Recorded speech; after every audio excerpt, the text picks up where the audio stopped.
샬롬. 2024년 12월 9일 월요일 하나님 나라를 시작하는 말씀 묵상 시간입니다. 오늘은 작년 이순 이한수 집사님께서 아모스 5장 1절에서 17절까지 말씀을 봉독해 드립니다. 하나님의 말씀을 경청하십시오. 이스라엘 족속아, 내가 너희에게 대하여 애가로 지은 이 말을 들으라. 처녀 이스라엘이 엎드러졌으며 다시 일어나지 못하리로다. 자기 땅에 던지우며 일으킬 자 없으리로다. 주 여호와께서 이와 같이 말씀하시되, 이스라엘 중에서 1000명이 행군에 나가던 성읍에는 100명만 남고 100명이 행군에 나가던 성읍에는 10명만 남으리라 하셨느니라. 여호와께서 이스라엘 족속에게 이와 같이 말씀하시기를, 너희는 나를 찾으라. 그리하면 살리라. 베델을 찾지 말며 길갈로 들어가지 말며 브엘세바로도 나아가지 말라. 길갈은 반드시 사로잡히겠고 베델은 비참하게 될 것임이라 하셨나니, 너희는 여호와를 찾으라. 그리하면 살리라. 그렇지 않으면 그가 불같이 요셉의 집에 임하여 멸하시리니 베델에서 그 불들을 끌 자가 없으리라. 정의를 쓴쑥으로 바꾸며 공의를 땅에 던지는 자들아, 묘성과 삼성을 만드시며 사망의 그늘을 아침으로 바꾸시고 낮을 어두운 밤으로 바꾸시며 바닷물을 불러 지면에 쏟으시는 이를 찾으라. 그의 이름은 여호와시니라. 그가 강한 자에게 갑자기 패망이 이르게 하신즉 그 패망이 산성에 미치느니라. 무리가 성문에서 책망하는 자를 미워하며 정직히 말하는 자를 싫어하는도다. 너희가 힘없는 자를 밟고 그에게서 미래에 부당한 세를 거두었은즉 너희가 비록 다듬은 돌로 집을 건축하였으나 거기 거주하지 못할 것이요 아름다운 포도원을 가꾸었으나 그 포도주를 마시지 못하리라. 너희의 허물이 많고 죄악이 무거움을 내가 아노라. 너희는 의인을 학대하며 뇌물을 받고 성문에서 가난한 자를 억울하게 하는 자로다. 그러므로 이런 때에 지혜자가 잠잠하나니 이는 악한 때임이니라. 너희는 살려면 선을 구하고 악을 구하지 말지어다. 만군의 하나님 여호와께서 너희의 말과 같이 너희와 함께 하시리라. 너희는 악을 미워하고 선을 사랑하며 성문에서 정의를 세울지어다. 만군의 하나님 여호와께서 혹시 요셉의 남은 자를 불쌍히 여기시리라.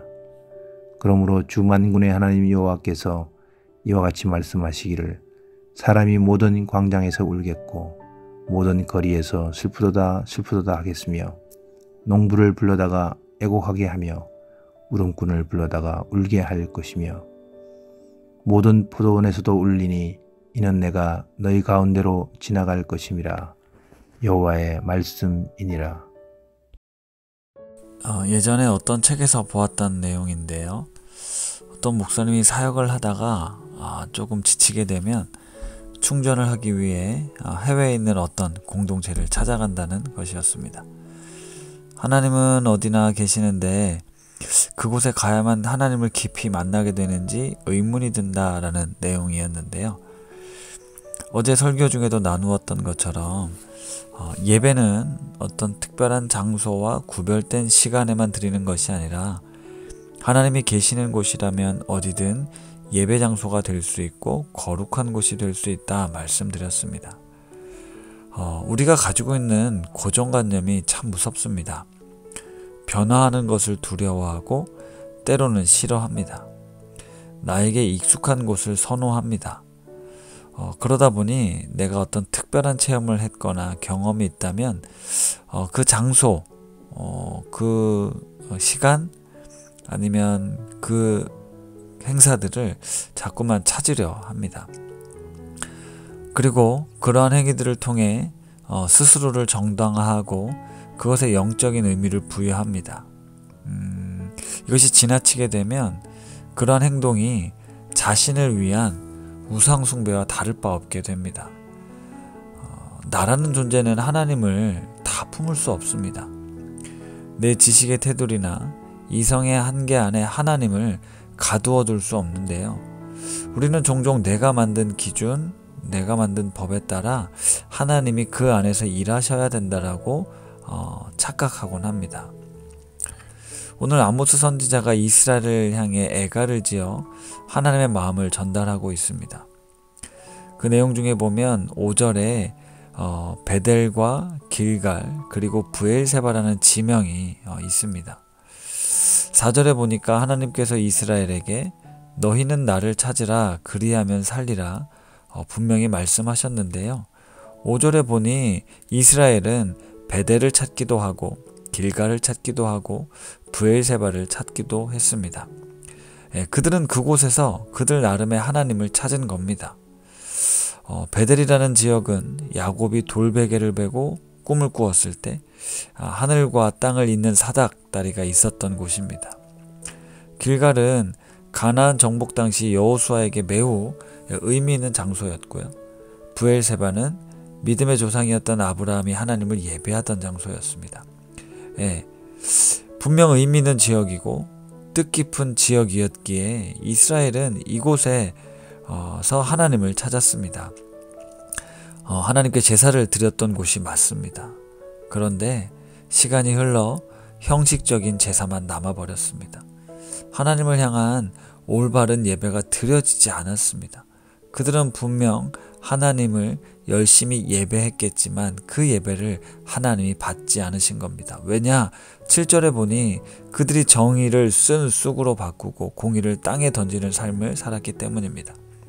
분명 겉으로는 종교적으로는 형식적으로는 하나님을 찾고 있는데 실제로는 하나님을 찾는 것이 아니라 그들이 만들어 놓은 허상을 우상으로 섬기고 있었던 것입니다. 그래서 선지자는 진짜 하나님, 그 하나님을 찾으라고 강력하게 권면하고 있는 겁니다. 그래야 살 수 있다라는 거죠. 사랑하는 성도 여러분, 습관적으로 행하는 신앙생활의 위험성이 있습니다. 하나님을 주인으로 모시지 않으면서 실제 내가 주인처럼 살아가면서도 아닌 것처럼 스스로 속일 수 있습니다. 종교적인 열심은 매우 지나치지만 실제 그리스도인의 삶으로선 전혀 영향가가 없습니다. 하나님과 상관없는 신앙생활을 할 수 있다는 것, 우린 그걸 기억해야 합니다. 이스라엘이 살 수 있는 길은 하나님을 제대로 찾는 일이었습니다. 14절에 보니 너희가 살려면 선을 구하고 악을 구하지 말지어다. 너희는 악을 미워하고 선을 사랑하며 성문에서 정의를 세울지어다. 만군의 하나님 여호와께서 혹시 요셉의 남은 자를 불쌍히 여기리라 말씀하십니다. 어쩌면 오늘 우리 사회에게 들려주시는 말씀인 것 같습니다. 정의를 쓴 쑥으로 바꾸고 공의를 땅에 던진 자들, 성문에서 책망하는 자를 미워하며 정직히 말하는 자를 싫어하는 자들, 힘없는 자를 밟고 의인을 학대하며 뇌물을 받고 성문에서 가난한 자를 억울하게 하는 자들, 하나님께서는 그들을 갑작스럽게 패망하게 하실 수 있습니다. 그들이 살 수 있는 길은 악을 미워하고 선을 사랑하며 정의를 세우는 것. 이런 악한 때에 하나님을 찾고 선을 행하는 것이 바로 살 길이라고 주님 말씀하십니다. 지금 사람들이 모든 광장에서 울고 슬퍼하고 있습니다. 이스라엘의 현실에 대해 분노하며 가슴 아파하고 있을 때 하나님께서 그 길 가운데로 지나시며 그 말씀하신 바를 이루실 것이라고 이야기하고 있습니다. 따라서 오늘 우리도 하나님을 올바로 찾음으로 살 길을 얻게 되기를 소망합니다. 우리 교회가 또 우리 나라가 하나님을 올바로 찾음으로 살 길이 열려지기를 간절히 소망합니다. 말씀을 생각하며 기도하겠습니다. 아모스 선지자는 하나님을 헛되이 섬기며 죄악 가운데 행하는 이스라엘의 멸망을 보며 애가를 지어 불렀습니다. 돌이키길 원하시는 하나님의 마음이 담겨 있습니다. 하나님을 찾는 것이 살 길임을 알려주지만 그들의 교만함과 견고해진 자기 중심적 신앙은 말씀이 들려오지 않습니다. 여전히 베델과 길갈, 브엘세바에서 내가 만든 하나님을 섬기며 성공과 평안을 구하고 있습니다. 주님, 우리의 교만함과 어리석음을 깨뜨려 주시고 심판하신 하나님을 두려워하며 그분의 뜻에 따라 선을 행하는 저희들이 되게 하옵소서.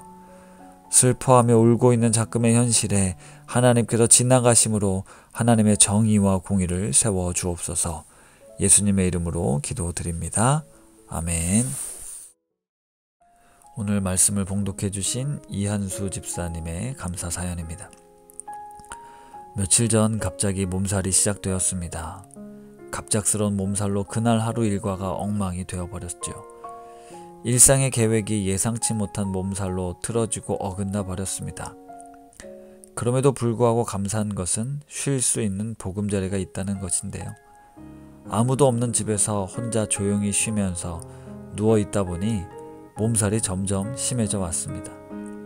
과거엔 그냥 하룻밤 푹 쉬고 나면 훌훌 털고 일어나는 게 보통이었는데 언제부턴가 걱정이 앞서고 해서 서랍에 있던 해열 진통제를 스스로 찾아서 먹고 다시 누웠습니다.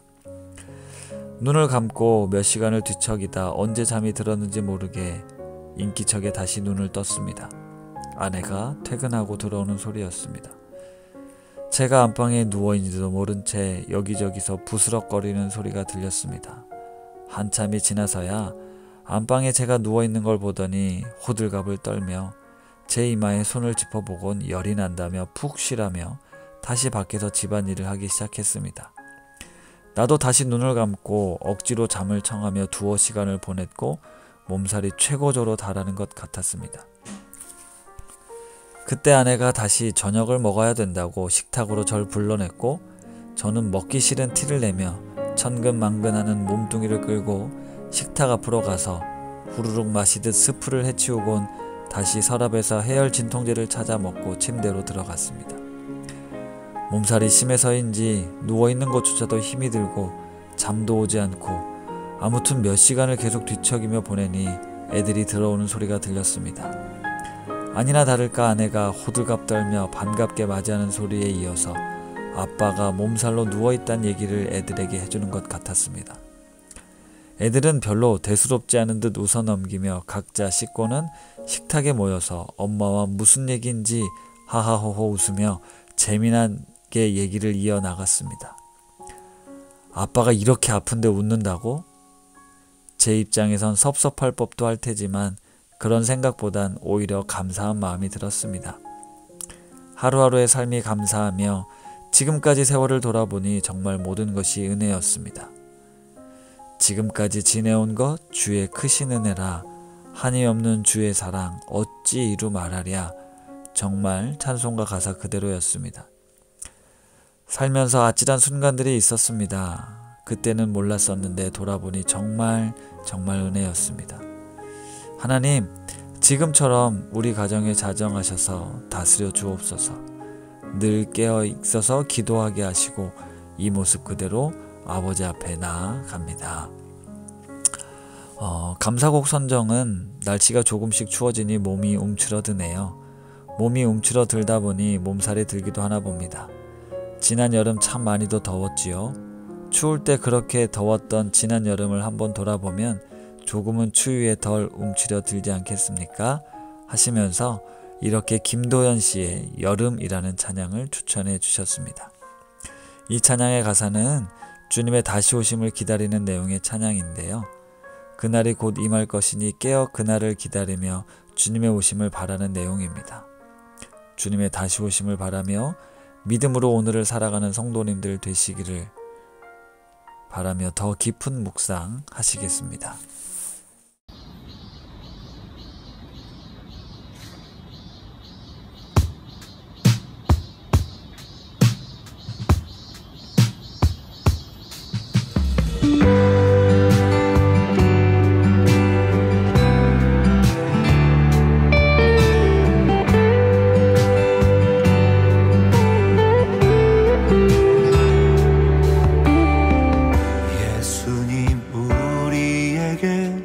말씀하셨네. 너희는 무화과 비유를 배우라. 그 가지가 연하여 싹이 돋으면 여름이 가까운 줄 알리라.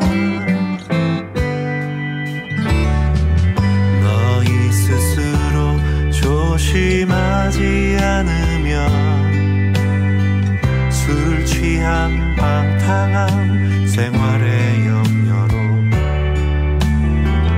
마음이 어두워져 그저 그날이 덕과 같이 임하게 되리. 주님 곧 오시리, 주님 곧 오시리. 내 사랑하는 예수님 다시 오시리. 두려워 말아요, 두려워 말아요. 주의 말과 영이 있는 자들아, 두려워 말아요.